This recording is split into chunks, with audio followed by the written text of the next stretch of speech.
yang lain tu senyap lah. Kerana masalah tak boleh nak join. Ya. Ada masalah-masalah lah ya. Semua orang ada masalah ya.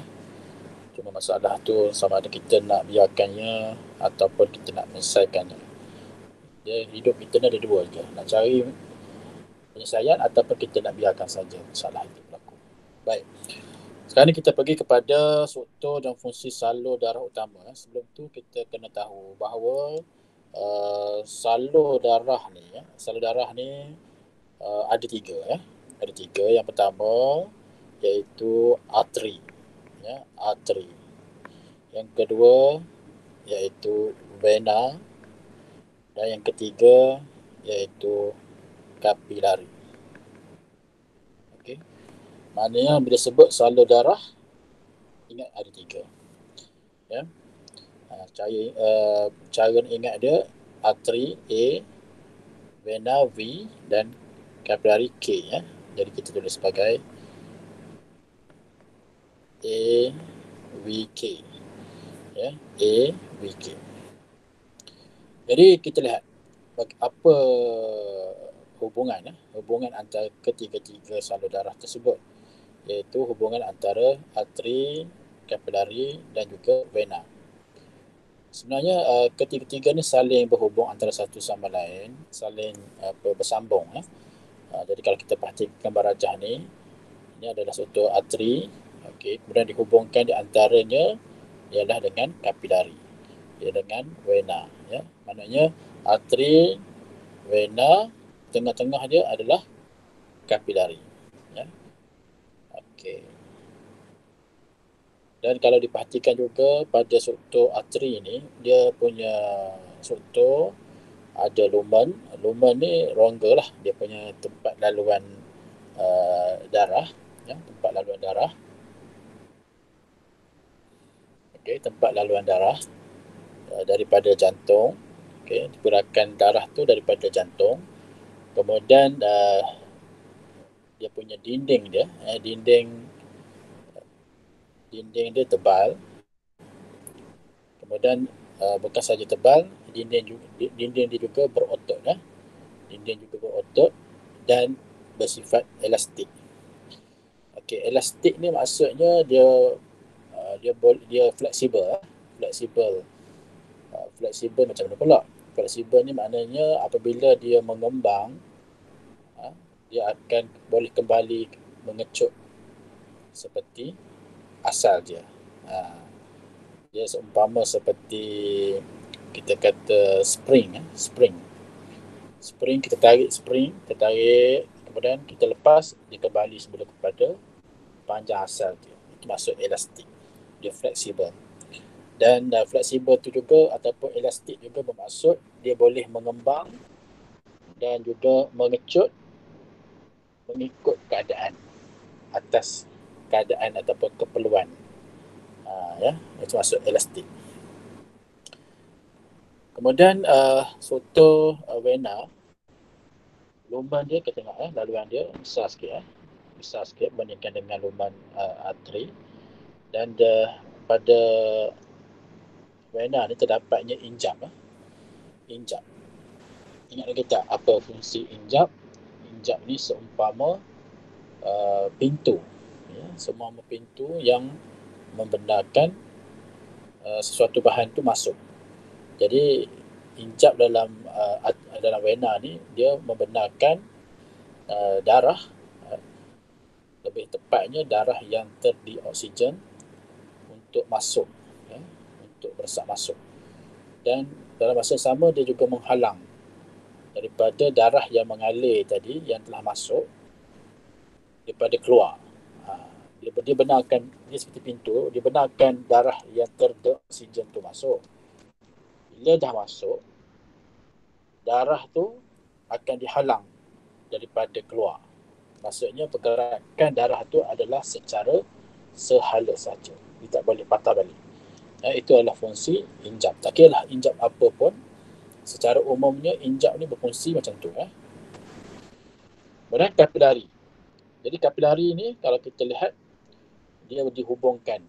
Ya, dia berada di tengah-tengah, in between. Dia ada antara arteri dengan vena. Okey. Kemudian kita lihat perbezaan perbezaan di antara arteri, kapilari dan vena. Kita akan lihat dari segi struktur. Mungkin ada yang telah saya sebutkan tadi. Okey. Dari segi struktur arteri, okey, dia punya dinding tebal, berotot dan banyak tisu elastik. Banyak tisu elastik. Tujuan dia untuk menahan tekanan darah yang tinggi. Menahan tekanan darah yang tinggi. Kemudian dia tiada injap. Okey, tiada injap. Kemudian saiz lumen dia kecil. Okey, saiz lumen dia kecil. Kemudian kita lihat struktur kapilari. Okey.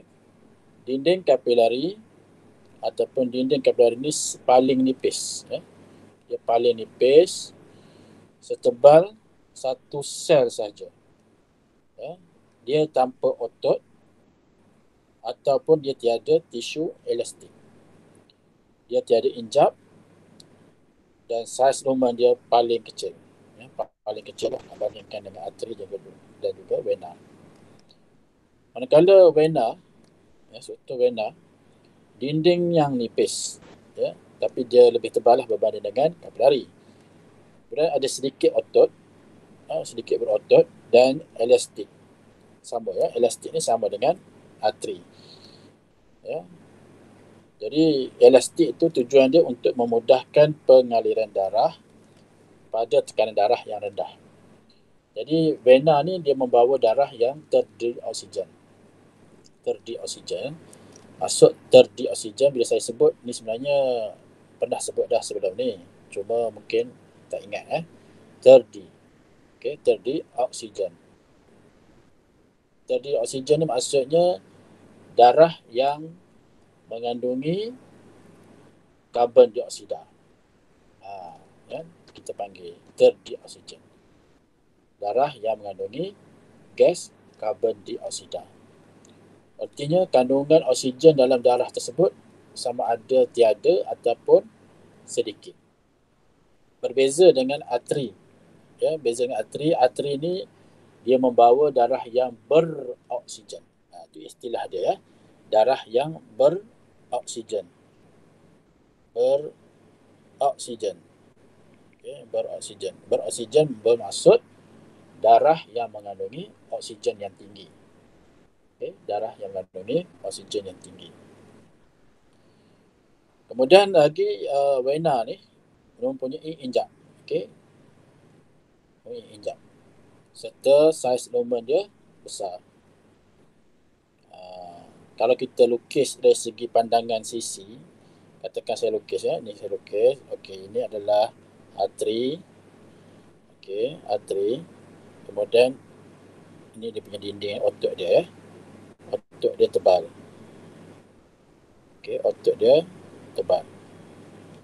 Yang ni adalah lumen. Lumen ni maksudnya lubang ataupun laluan. Kita bayangkan macam batang paip. Batang paip. Jadi air mengalir dalam salur itu. Jadi kalau konteks salur darah kita, maknanya darah lah. Darah mengalir dalam lumen. Lumen tu dia punya laluan tu. Tapi bagi vena, lumen dia besar. Katakan lumen dia. Padahal otot dia nipis. Otot dinding dia nipis. Ini adalah lumen dia. Okey. Contoh manakala kalau kapilari tu dia nipis lah. Dia sangat nipis. Okey. Dan dia punya lumen dia sangat kecil. Sangat kecil Dia tak ada otot Dia tak ada otot. Itu maknanya rajah dari segi pandangan sisi ataupun kita pandang, kita potong dia, kita tengok pandangan dia. Seterusnya dari segi fungsi. Kita akan tengok, tadi kita tengok dari segi struktur, sekarang ni kita tengok dari segi fungsi pula Arteri mengangkut darah beroksigen. Okey, kita gunakan perkataan mengangkut. Tajuk kita ni pun pengangkutan. Jadi kita banyak menggunakan kata kerja angkut. Angkut, transport, membawa. Dia membawa darah beroksigen keluar dari jantung. Ingat lagi struktur jantung ya. Keluar daripada jantung. Kemudian ke mana? Ke seluruh badan. Daripada jantung, kita katakan di jantung. Keluar daripada jantung. Bila keluar daripada jantung ni, maksudnya daripada sebelah jantung kiri. Kita ni sebelah kanan. Okey, ni sebelah jantung kanan. Okey, ini kanan. Ini kiri. Ya, jantung. Ingat lagi ya, struktur jantung. Belah kanan sini, belah kiri sini. Jadi maknanya darah beroksigen keluar dari jantung daripada ini struktur ni. Ingat lagi tak ini struktur apa? Ya, ini adalah ventricle kiri lah. Ya, ventricle kiri. Ya, ventricle kiri. Maknanya darah keluar daripada ventricle kiri daripada jantung melalui struktur aorta. Ya, dia bawa ke seluruh badan. Ya, daripada jantung ke seluruh bahagian badan lah. Kecuali dari situ kecuali peparu. Kecuali peparu. Maksud di sini dia bawa darah yang beroksigen ke semua bahagian kecuali dia tak bawa ke peparu. Itu maksud dia. Ya. Kemudian fungsi dia yang kedua, arteri pulmonari. Arteri pulmonari, sebab dia ada perkataan arteri di sini, tapi lebih khusus untuk pulmonari, iaitu arteri pulmonari mengangkut darah terdioksigen. Ya. Kalau arteri yang lain, semuanya mengangkut darah yang beroksigen. Tetapi bagi arteri pulmonari, dia mengangkut darah yang terdioksigen. Ya.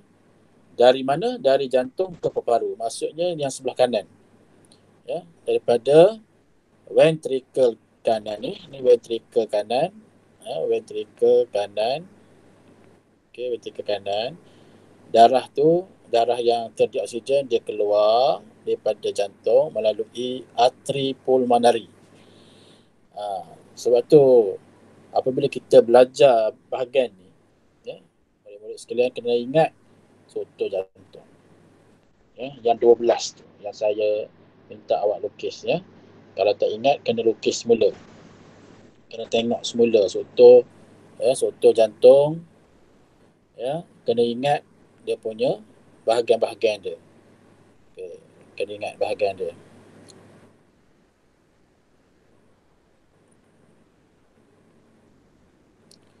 Okey, ni jantung Kena ingatlah.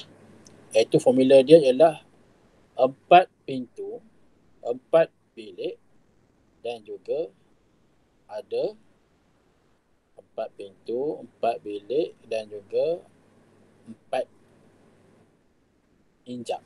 4 pintu seperti inilah. Ini adalah vena cava. Kena ingat. Ini adalah arteri pulmonari yang kita sedang bincangkan tadi. Arteri pulmonari. Ini aorta.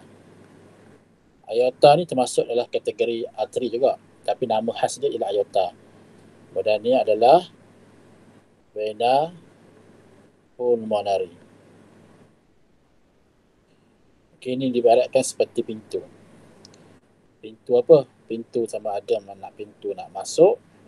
Pintu masuk 2, iaitu melalui vena cava. Ya. Kemudian satu lagi melalui vena pulmonari. Kemudian ada 4 bilik. Ada 4 bilik. Ya, ada 4 bilik. Okey, habis dulu lah.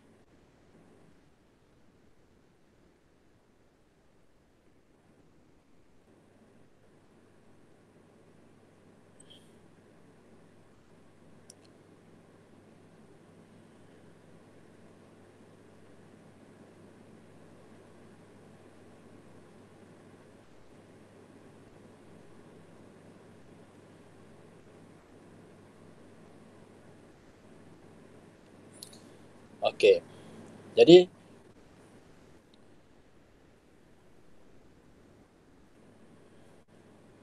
empat bilik iaitu kita ada dah nama tadi. Ya. Ini satu pintu yang masuk. Okey, darah masuk, darah yang terdi oksigen. Okey, masuk. Kemudian sampai di ruang ni. Sampai di ruang pertama ni. Yang ni kita panggil sebagai kawasan apa? Itu kita panggil dia sebagai atrium kanan. Ya, atrium kanan. Ini adalah atrium kanan. Kemudian darah terus mengalir, darah yang terdi oksigen, dia melalui struktur ni. Ini kata injap ni. Ya. Ini dikatakan injap, ini adalah injap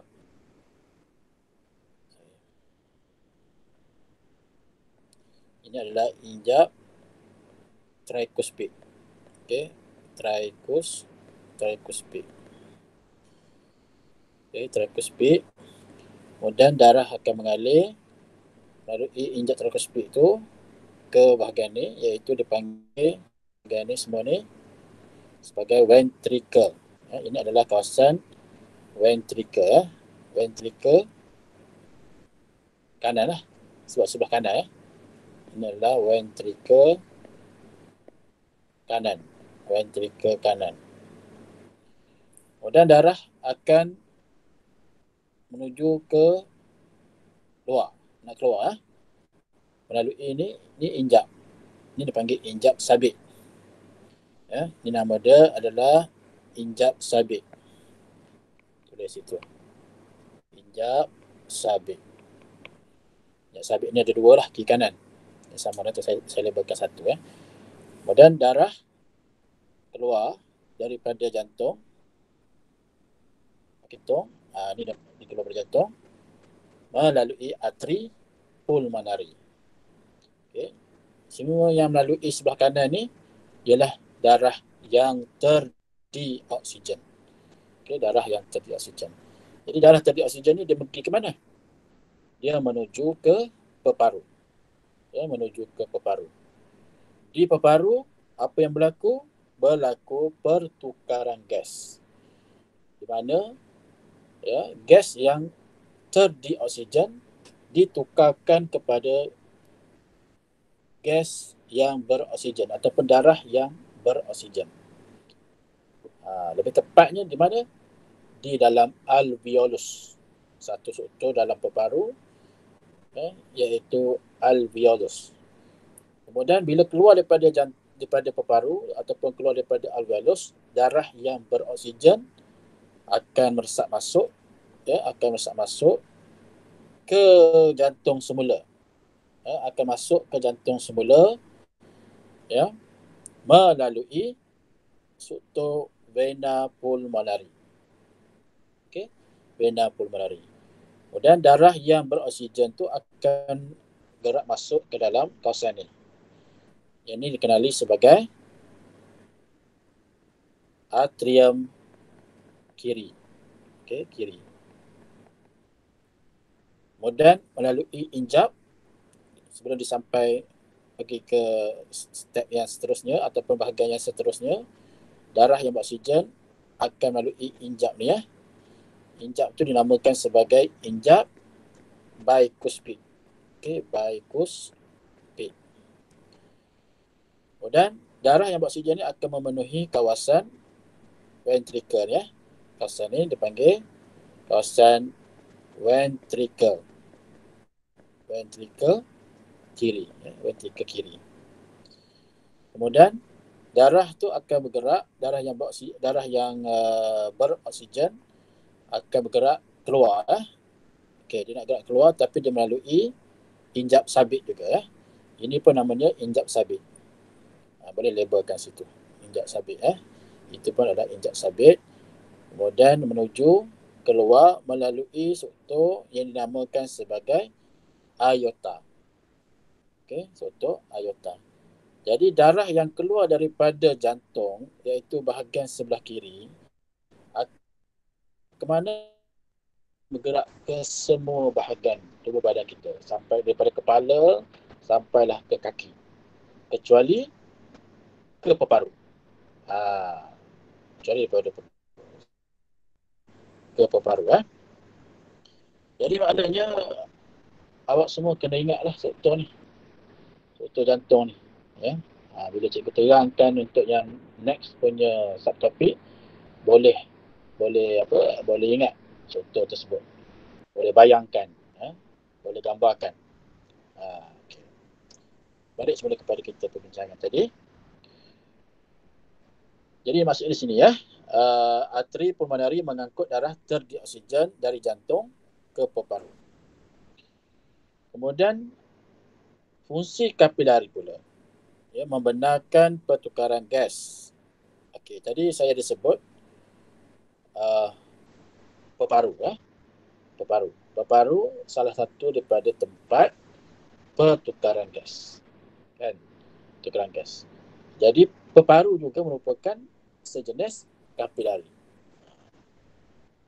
Selain daripada itu, kapilari juga tempat pertukaran makanan dan juga bahan kumuh antara darah dengan sel badan secara resapan melalui kita unda balik, kita cepat tadi. Okey, melalui dinding kapilari, melalui dinding nipis kapilari. Kemudian fungsi vena. Vena mengangkut darah terdioksigen. Semua yang mengangkut darah terdioksigen kecuali vena pulmonari. Kalau ingat balik lukisan yang cikgu lukis tadi, vena pulmonari itu berada di sebelah kiri, kiri jantung. Jadi kecuali vena pulmonari itu yang mengangkut darah yang beroksigen. Selain daripada vena pulmonari, semua vena mengangkut darah terdioksigen.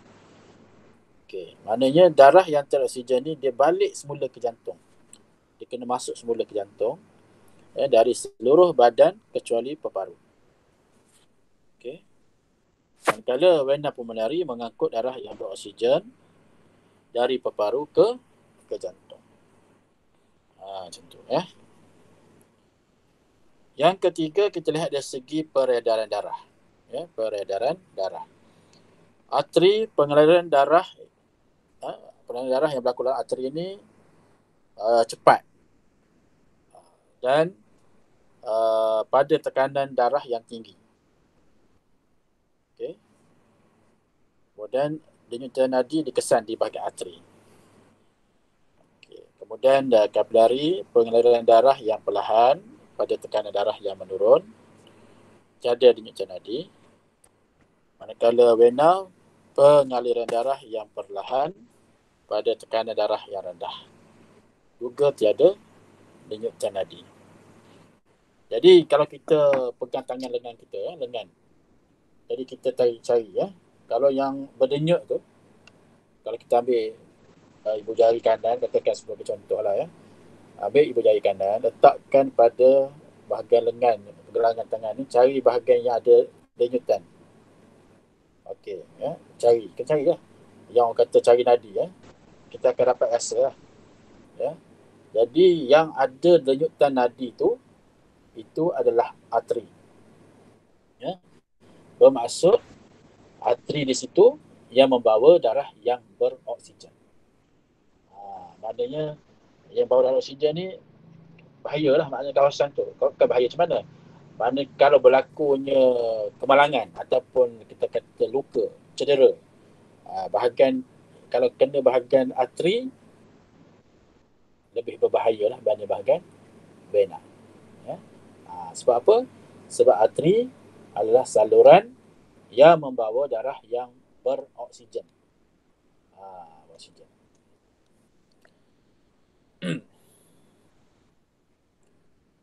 Habis yang berkaitan dengan salur darah. Jadi apa yang kita belajar setakat ni, kita belajar tentang 3 salur darah. Okey. Iaitu arteri arteri, kemudian kapilari K dan juga vena, V. Ingat tu. Kemudian kita lihat dari segi perbezaan, mungkin persamaan sikit dan perbezaan.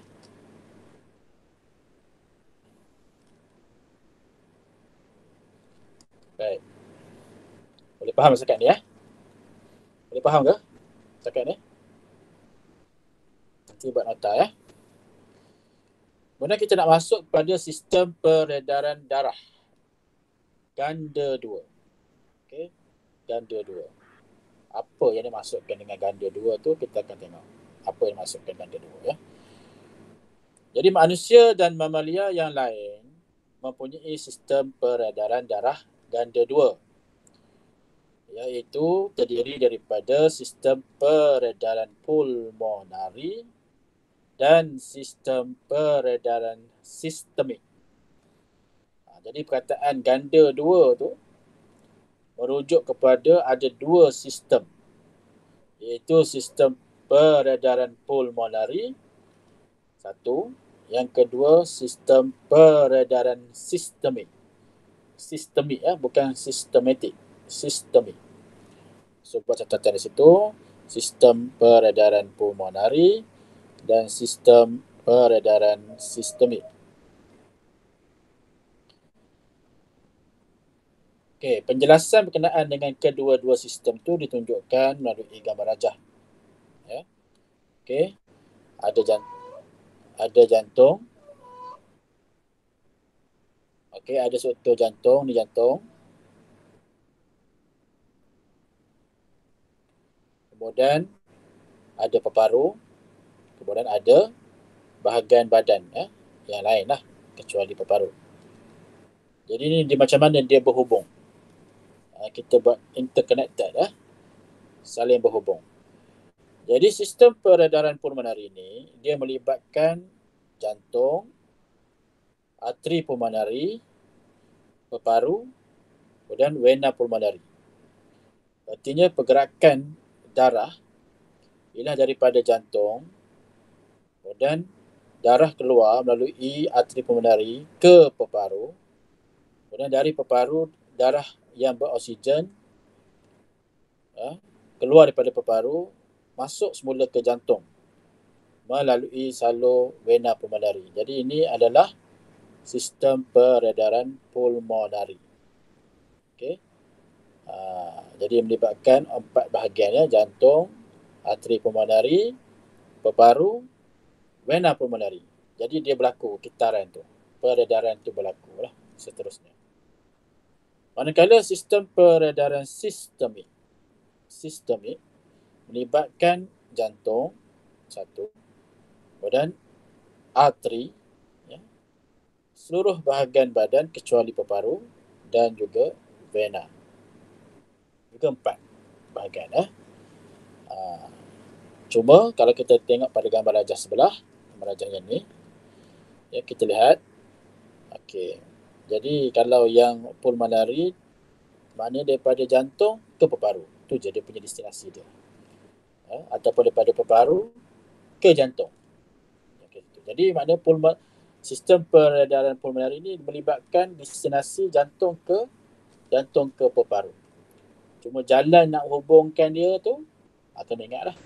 Kalau daripada jantung ke paru, jalan dia adalah arteri pulmonari. Manakala kalau jalan daripada paru nak pergi ke jantung, jalannya kenali sebagai vena pulmonari. Okay. Sistem peredaran sistemik pula, ia melibatkan jantung kemudian ke seluruh badan. Mana-mana bahagian bahagian kepala, bahagian leher, bahagian organ lain, kecuali paru je. Ke bahagian perut, bahagian hati, bahagian ginjal, bahagian kaki, semua. Maknanya daripada jantung ke semua bahagian, dan jalan yang dilaluinya untuk sampai ke semua bahagian tu ialah arteri. Cuma arteri ni nama umum lah. Dia ada nama-nama yang spesifik. Secara umumnya maknanya arteri. Kemudian daripada seluruh bahagian-bahagian badan ni dia balik semula ke jantung.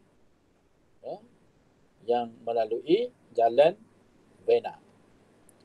Jadi vena ni dia membawa darah yang terdioksigen ke mana? Ke jantung semula. Jadi melibatkan dua sistem di situ, maka kita panggil peredaran ganda dua. Ya. Sekarang ni kita pergi pada denyutan jantung.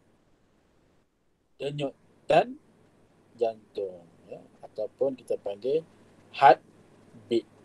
Bahasa Inggeris kata heartbeat. Denyutan. Ya. Ada yang kata degupan. Degupan jantung. Degup tu bunyilah. Bunyi degupan. Denyutan tu maksudnya dia pengepaman. Ada pengepaman. Jadi ada dua istilah yang kita kena faham, iaitu satu diastol dan yang kedua sistol. Apa itu diastol, apa itu sistol? Kita tengok. Kita tengok. Diastol bunyi dup dihasilkan oleh penutupan injap sabit. Ingat lagi tak? Contoh jantung yang saya lukis tadi. Contoh jantung, adanya satu daripadanya ialah injap sabit. Injap sabit ni dia ada kiri dan kanan. Bahagian kiri pun ada, bahagian kanan pun ada. Jadi bunyi dup dihasilkan oleh penutupan injap sabit pada aorta satu dan pada arteri pulmonari dua. Semasa pengenduran ventrikel berlaku. Masa otot ventrikel. Maksudnya ventrikel kanan atau ventrikel kiri itu dia mengendur, maka bunyi dup akan terhasil. Bunyi dup tu terhasil kerana injap sabit tu yang tutup. Jadi keadaan ini dikenali sebagai diastol. Jadi bacaan tekanan darah yang mengalir dan mengisi jantung dipanggil bacaan tekanan diastolik. Diastolik. Nanti kita akan bincang lebih lanjut. Itu maksudnya diastol. Kalau tengok pada jantung, maksudnya sekarang ni, bila darah daripada kanan dan kiri, sama ada di sebelah kiri ataupun kanan, darah tu masuk ke dalam ruangan ventrikel. Bila masuk ke dalam ruangan ventrikel, darah tu akan menolak dinding-dinding ventrikel, menyebabkan dinding ventrikel tu mengendur. Mengendur. Istilah dia ialah mengendur. Istilah yang nak bagi faham, mengembang lah. Bagi mengendur tu maksudnya dia soalnya mengembang. Otot tu mengembang. Bila darah memenuhi kawasan ventrikel tu, jadi injap sabit yang berada pada pangkal aorta dan juga arteri pulmonari ini dia akan tertutup. Okey. Bila dia tutup tu bunyi dup. Bunyi dup. Jadi kita kira sebagai tekanan diastolik di situ. Manakala istilah sistol pula, bunyi loop dihasilkan oleh penutupan injap trikospid dan bikospid antara atrium dengan ventrikel. Di sini masuk di situ. Okay, bunyi loop pula dihasilkan oleh penutupan injap trikospid di sebelah kanan dan injap bikospid di sebelah kiri antara atrium dengan ventrikel semasa pengecutan ventrikel berlaku. Ventrikel berlaku. Keadaan itu dikenali sebagai sistol. Jadi bacaan tekanan darah yang mengalir keluar dari jantung dipanggil bacaan tekanan sistolik. Okay. Balik semula pada gambar rajah ni. Yang dikatakan sistol iaitu tadi kita cerita tentang diastol, iaitu darah berada dalam ventrikel sama ada kanan ataupun kiri. Kemudian sekarang ni bila sahaja otot ventrikel tu dia nak menolak Bila dah penuh, dah kembang, tadi diastole tu dia mengembang, ventricle tu mengembang. Jadi untuk membolehkan darah yang berada dalam ventricle ni keluar daripada jantung, maka otot ventricle tu perlu mengecut. Dia perlu mengecut. Bila mengecut, maka darah tu akan dipaksa keluar. Dipaksa keluarlah daripada ventricle. Jadi bunyi loop terhasil apabila injap tricuspid di sebelah kanan dan injap bicuspid sebelah kiri itu tutup. Tutuplah. Dia tertutup tu sebab apa? Sebab berlakunya pengecutan otot ventricle tu. Bila tutup tu dia bunyi loop. Dan darah akan keluar daripada ventricle. Keluarlah daripada jantung. Jadi bacaan tu dipanggil bacaan sistole. Biasa kan kita tengok di hospital ataupun mungkin ibu bapa kita ataupun kita sendiri diminta untuk mengambil tekanan darah. Selalu orang kata tekanan darah tinggi, ada yang setengah tu tekanan darah rendah. Inilah yang kita bincangkan ni, iaitu diastole dan juga sistole. Biasanya tekanan darah yang normal bagi orang dewasa ialah sekitar 120 per 80 mm mercury. Milimeter mercury. Jadi 120 ni merujuk kepada bacaan sistole. Sistole. 80 adalah bacaan diastole. Ini nak tahu ni. Dia akan kita boleh tahu lah sama ada kita ni tekanan darah tinggi ke tekanan darah rendah berdasarkan kepada nilai bacaan tekanan darah. Okey. Jadi inilah yang kita belajar, iaitu pengukuran tekanan darah. Jadi alat yang terkini lah, ini terkini yang moden menggunakan alat untuk mengukur tekanan darah. Dia tunjukkan di situ 119 sis, ini SYS ni singkatan bagi systolic. Kemudian mmHg ni ialah unit bagi tekanan darah, iaitu milimeter mercury. Dan 81 ni adalah diastole. Ni diastole. Yang bawah tu pulse. Pulse tu maksudnya nadi lah. Dia punya bilangan nadi dalam masa seminit. Iaitu ditunjukkan sini 70. 70.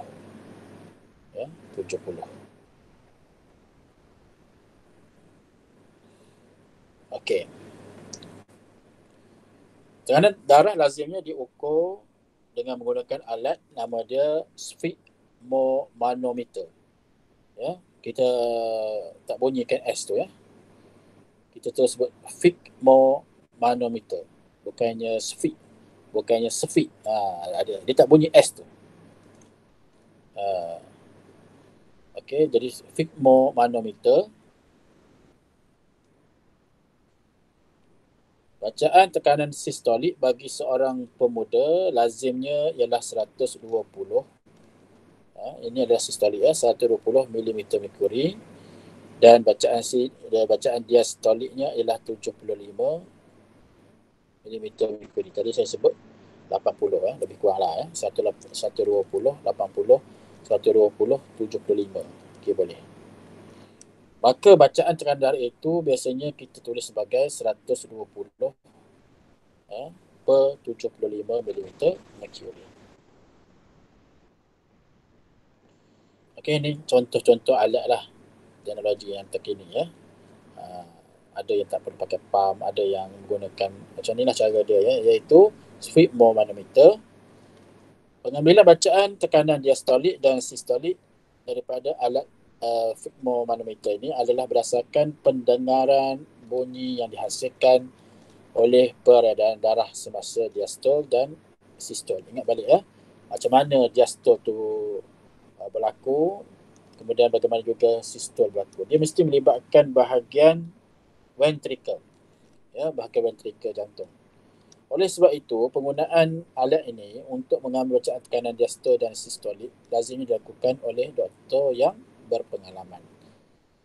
Tak semestinya doktor lah, pegawai perubatan, jururawat, ataupun pembantu perubatan, MA panggil, medical assistant, ataupun sesiapa lah yang mempunyai kelayakan lah untuk mengambil bacaan. Sebenarnya kita sendiri pun boleh mengambil bacaan tu. Kalau kita ada alat ni, kita boleh beli sendiri alat ni di farmasi ya. Tapi itulah, kena pastikan kita mengambil dengan cara yang betul ya.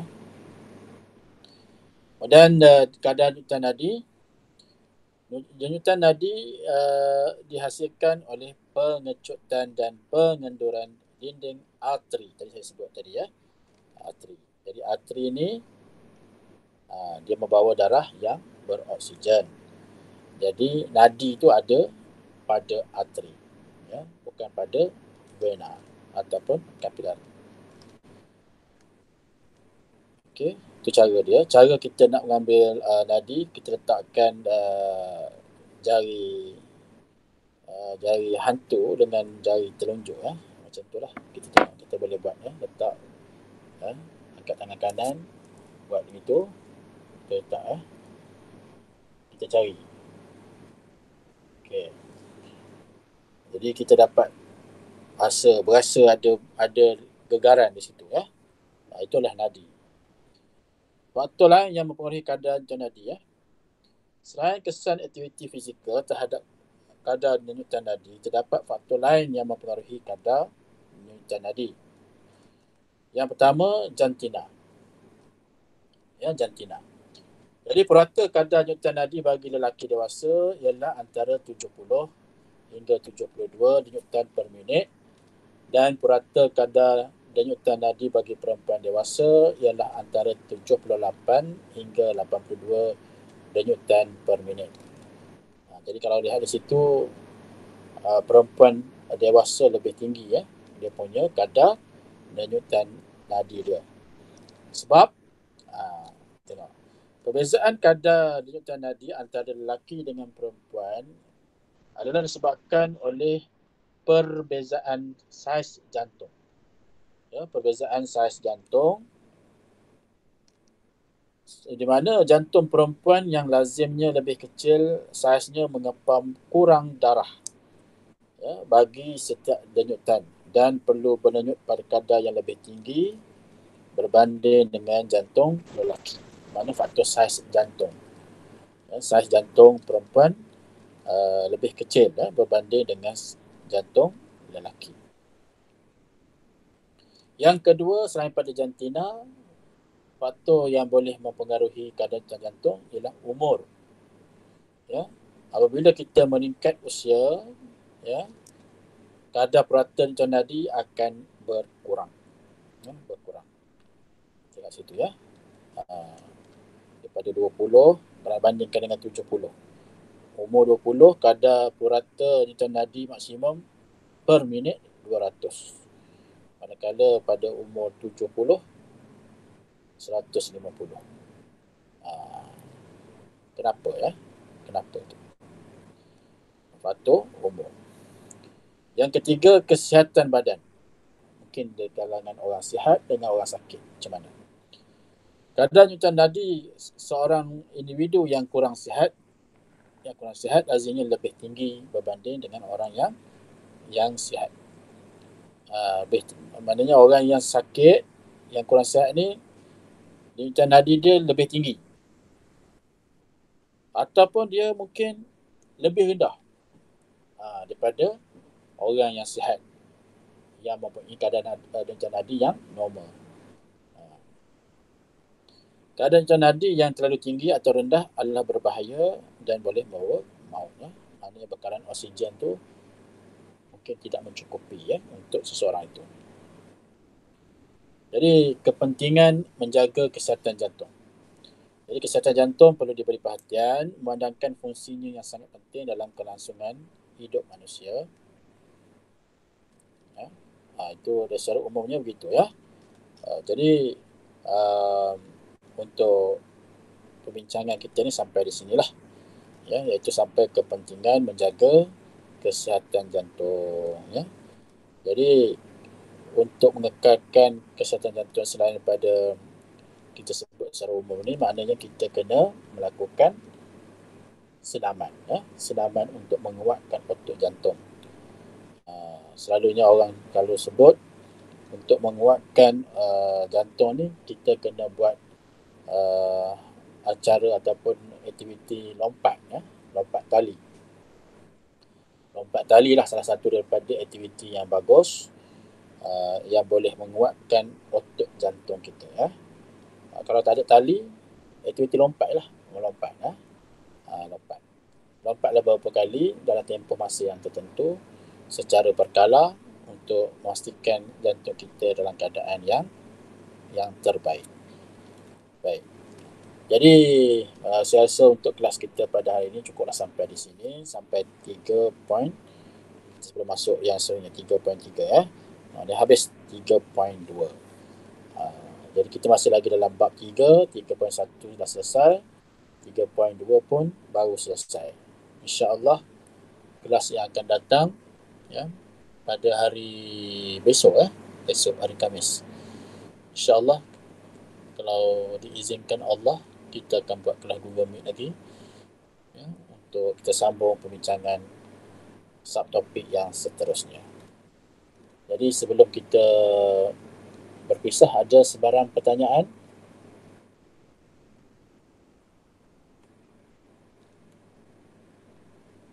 Ada soalan? Tak ada. Tak ada, ya. Jadi sebelum kita berpisah ni juga, saya harap awak buat biasalah, buat nota. Kemudian buku SPS bagi yang ada, ya. Sebab ada yang tak ada buku SPS, bagi yang ada tu buatlah sampai 3.2. Buat yang mana boleh buat lah, ya. Yang terutamanya yang tidak melibatkan eksperimen.